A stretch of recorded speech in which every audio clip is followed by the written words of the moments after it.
Hola, en este video les voy a hablar acerca de las modalidades en el negocio jurídico. Y para comenzar podemos decir que el negocio jurídico consta de tres elementos, los cuales son los elementos esenciales, los elementos naturales y los elementos accidentales. Fuera de los elementos esenciales, sin los cuales no se podría configurar la existencia de los negocios jurídicos o su eficacia, otros elementos pueden estar presentes, modificándolos, imponiéndoles modalidades especiales. Se dice que el negocio es puro y simple cuando la declaración de voluntad se formula sin la interferencia de circunstancias cambiantes, operando sus efectos como un resultado natural. Y bueno, vamos a tocar el punto de las generalidades. La regla general, casi sin excepción, es que desde la celebración de un negocio jurídico se produzcan todos los efectos consecuencia de ello. Sin embargo, en algunas ocasiones se da el caso de otros negocios que, en consideración a los términos de su otorgamiento, todos o algunos de sus efectos quedan pendientes de nacer para hacerlo más tarde, o bien su exigibilidad se mantiene en suspenso por algún tiempo. Puede ser también, por lo contrario, que dichos efectos nazcan y se manifiesten plenamente desde el otorgamiento del negocio, pero que por la naturaleza de este tengan una temporalidad fija para que cuando llegue a su término dichos efectos se extingan y no solo, sino que se destruyan retroactivamente. Además, con independencia a la suerte señalada para los efectos de un negocio, nada impide que favoreciera gratuitamente a otro mediante el otorgamiento de una figura nacional, impusiera a este una obligación convencional por la libertad que fue favorecido. La condición. Podemos definir a la condición como el acontecimiento futuro de cuya realización, siempre incierta, depende el nacimiento o la resolución de efectos del negocio.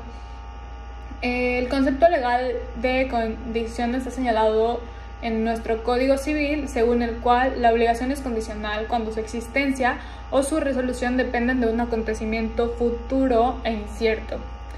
La presencia de una condición en el contenido de un negocio jurídico tiene lugar cuando, al celebrarse este, su autor o las partes que intervienen señalan un acontecimiento futuro en concreto y en principio claramente identificado y definido, a cuya realización, que puede o no tener su lugar, someten el nacimiento o la resolución de los efectos objeto de dicho negocio, de tal manera que si lo condicionado a la realización de ese acontecimiento fue el nacimiento de los efectos, estos nacerán hasta que el acontecimiento se realice, en tanto que si lo sujeto a esa realización es la resolución de los efectos correspondientes, estos nacieron sin traba alguna y perdurarán hasta que la condición se realice.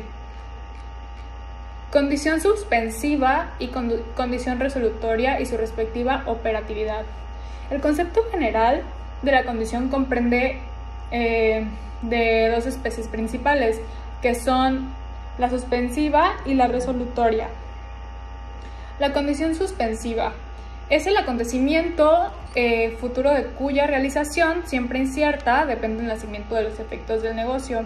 Esto se traduce a que, al otorgarse el negocio correspondiente, el autor o sus partes señalen un acontecimiento futuro, el que es de realización incierta, pues no hay seguridad respecto de su verificación, pero que en todo caso, si este llega a ser un hecho cuando ello tenga lugar, nacerán los efectos que el acto celebrado trae aparejados y pasarán a ser una realidad jurídica en medida que corresponda al negocio celebrado.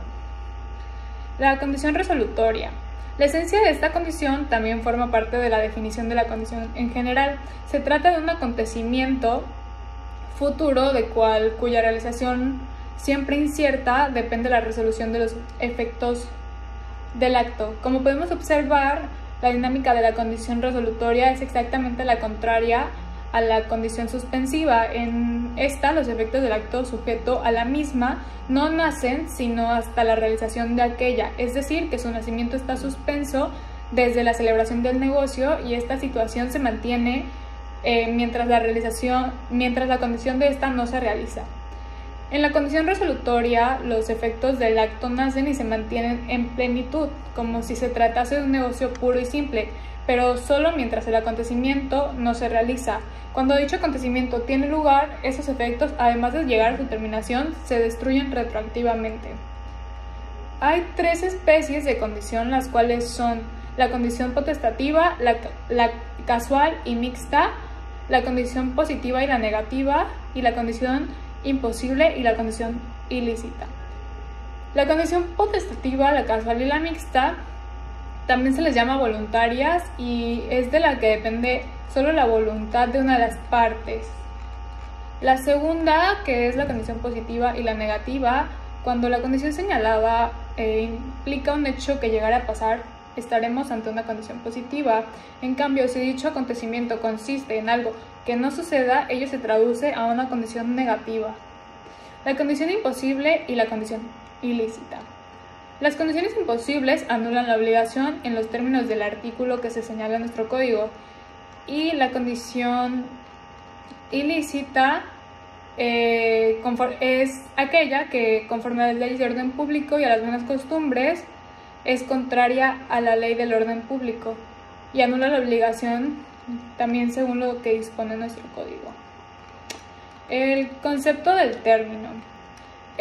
La segunda de las modalidades anunciadas respecto de los negocios jurídicos es el plazo, también llamado término, y por él podemos entender el acontecimiento futuro de cuya realización siempre cierta depende de la exigibilidad o la extinción de los efectos del negocio.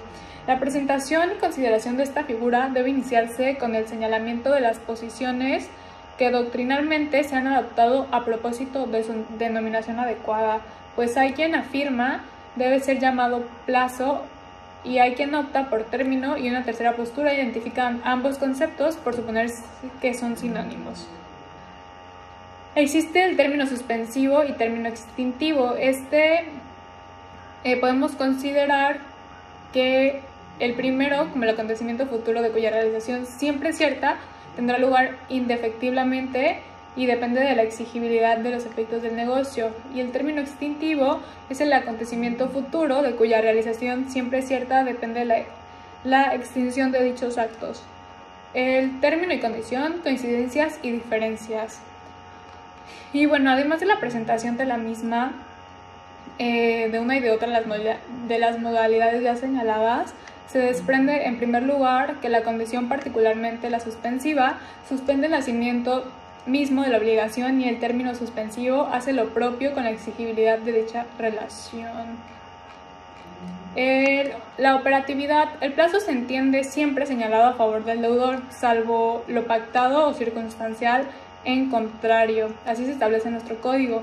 El término incierto es que hay ocasiones en las cuales, como modalidad de un negocio jurídico, se establece un acontecimiento futuro de realización cierta, pues indefectiblemente llegará, pero con el desconocimiento e inseguridad de cuándo habrá de llegar, surge el término incierto.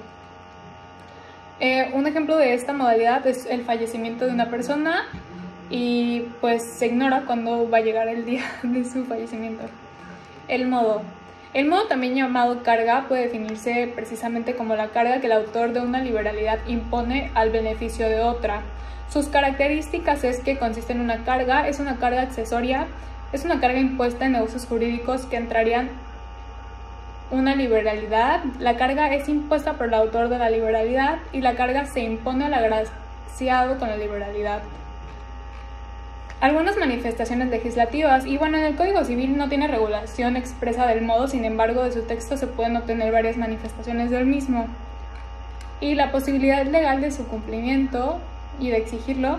Es interesante que el conjunto que dan en el planteamiento las referencias de la legislación comparada y la opinión de nuestro Código Civil. El incumplimiento de modo trae aparejadas que si aquel a quien una carga se le impuso no la cumple, solo será merecedor a la revocación de la liberalidad hecha a su favor, o por el contrario también podrá demandársele el cumplimiento del contenido del modo del que se trate. Eso sería todo. Muchas gracias.